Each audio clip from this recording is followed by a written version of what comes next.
Okay, we're going to take a look at Monmouth, or Monmouth Courthouse, designed by Mark Miklos in 2007, part of his Battles of the American Revolution series. Now this video will be more about the battle than the actual game itself. Several other people have done pretty good videos on Monmouth, so I don't want to repeat that. A lot of you who have the series know all about the board and the pieces, so I'm going to comment more on the battle itself. Now when I like a battle or study a battle, I like to get as many books on it as I can. And I got a real surprise when I began looking at Monmouth. Because of all my Revolutionary War books, and I have quite a few, I don't have a single title that is based just on the Battle of Monmouth itself. And I found out why. Because it hasn't been that much written about. The last big book on it was done around the turn of the century.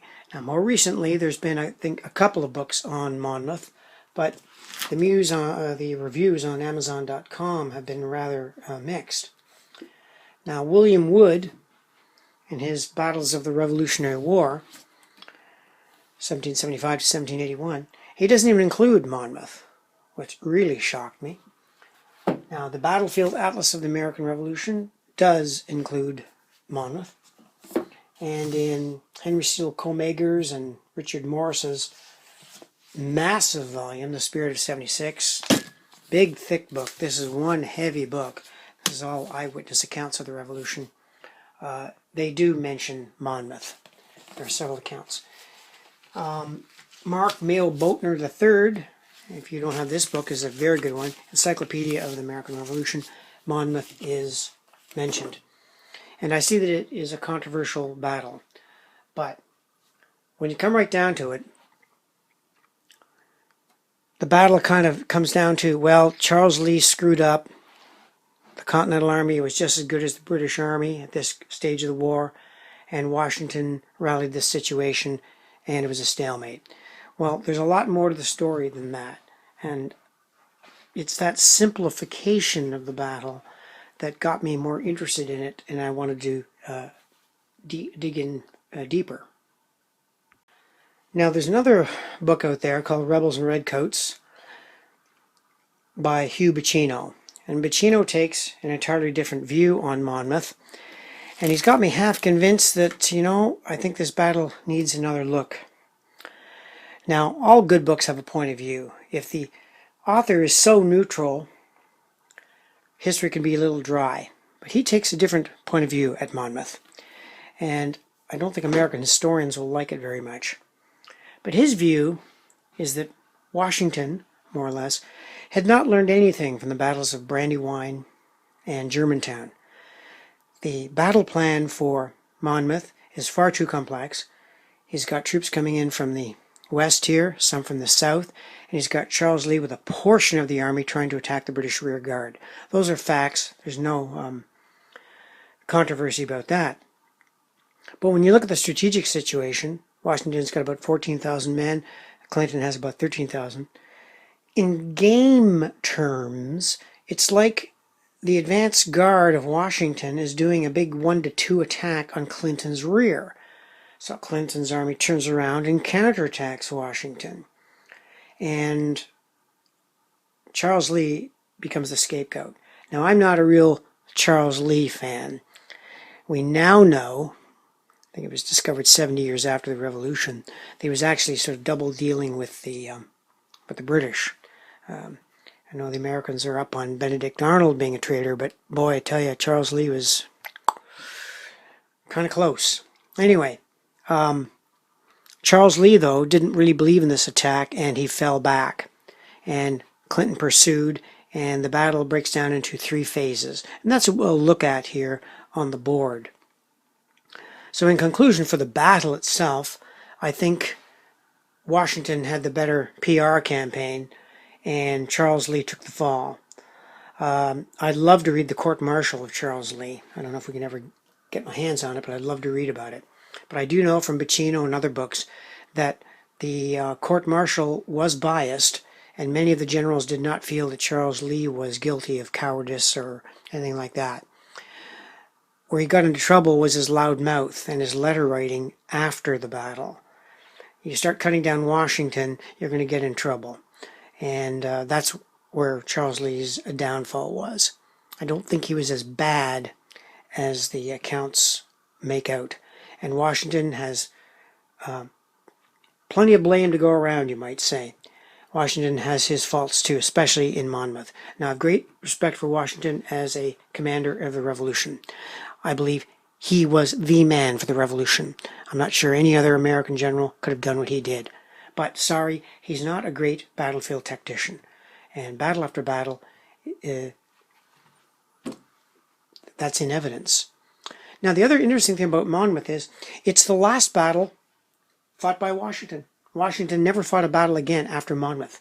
And you have to remember, that's the summer of 1778, the war ending in 1783.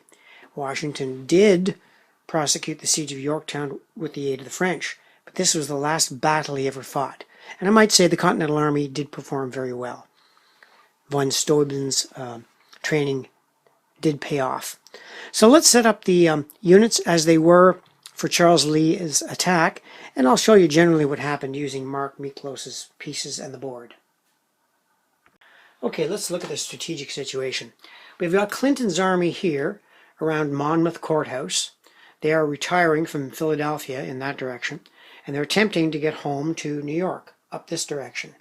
Washington's main force is coming from the west, but he has detached a significant force here in the south under Daniel Morgan, and he sent Charles Lee ahead to harass the British. So his orders to Charles Lee are to harass the British, make an attack, and wait for the main body of the army to come up. Well, that's interesting in itself. First of all, the plan bears a little bit of a resemblance to Germantown. Complicated columns coming in from different sides. You just couldn't coordinate columns like that in the Revolution. Washington once again attempted to do so. And when Charles Lee came up, the British rearguard turned around, counterattacked, and drove him back. And now another thing I should point out about the Battle of Monmouth. Monmouth could have been one of the most decisive battles of the Revolution. That is, if Washington had thrown his whole army and cut Clinton off from New York and destroyed it, that probably would have ended the war. It would have been like a second Saratoga and would predate Yorktown by several years. So the tragedy of Monmouth is that it was not as decisive as it could be. It was really a stalemate. So, after Charles Lee is driven back, the British Army turns around, and we'll set up some units to show you what would have happened in this middle ground period. Okay, this would be the positions, let's say in the mid-afternoon, where things had stabilized. The Continental Army is now in a line in this middle period. Clinton is now advancing. His units have turned around, they're coming back, and Washington's forces are coming up to stabilize this line. And so that's the middle period of the battle. One thing I should point out too is that the battle is not really the tactical battle of Monmouth, because looking at the scale, a lot of you are probably familiar with the Battle of Gettysburg, so you know distances. If this was, let's say, Little Round Top here down here, this would be like the first day's battle at Gettysburg. So this is 4 or 5 miles. So this is a huge battlefield in area, and the areas of the fighting were much concentrated. Now the modern visitor center, I believe, is over here on Combs Hill, and the battlefield, unlike Gettysburg, is not preserved with a huge park and monuments everywhere. It's only little wee segments that have been marked. And of course Monmouth Courthouse has grown up a lot, and Englishtown has grown up, so there's lots of urban development around here. But this gives you an idea of what the middle period of the battle was like. Let's see what happened in the third period. Okay, this is what the lines would have looked like in the late afternoon. Now there's controversy as to where the actual final battle lines were. Many historians feel the battle was along this hedge row. Others feel it was further forward. Overall, though, it was in this vicinity. And it was near here where Washington berated Charles Lee and relieved him of the command right on the field. And there's a lot of interesting anecdotes about that too. Anecdotes about Washington swearing till the leaves fell off the trees, things like that. A lot of that is sorry to say, pure mythology. They were based on people who wrote 20, 30 years after the fact. There was only very few eyewitnesses to that incident, and we're not very clear about it. However, Lee was relieved on the field, no question. And there wasn't even going to be a court-martial, apparently, till Lee got, well, here's a guy that just couldn't keep his mouth shut. Anyway, the climax of the battle was here. The Continental Army did very well holding off Clinton's forces.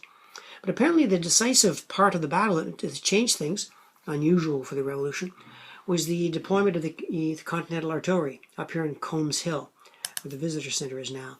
And they got this enfilade fire on the British, which eventually broke their line, and then the British retired back to Monmouth Courthouse and eventually New York.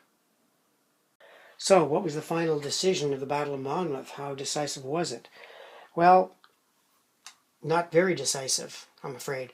The British merely retreated back to the Monmouth Courthouse and linked up back in New York.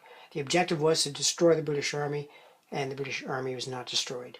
So, in all fairness to Clinton, he accomplished what he set out to do. He evacuated the army, and Washington did not meet his objectives. So, that's pretty well it for the Battle of Monmouth. I think it's a real good game to explore because it's so back and forth. I mean, the game begins way over here on the right, often goes into the middle, and if you're pretty good as the British and keep on pushing, you'll sort of end up back here. I think any game I've played, I haven't got that far. I think we've kind of, our game has sort of been decided here in the middle. But maybe I'm just not a good enough player. I know I'm not a great player at this system. I'm still learning it. But that's my view on Monmouth. I think Monmouth is one of the best in the series. My favorites in the series are Monmouth, Saratoga, and Germantown, and Brandywine. You know, there's a lot of good titles in this series.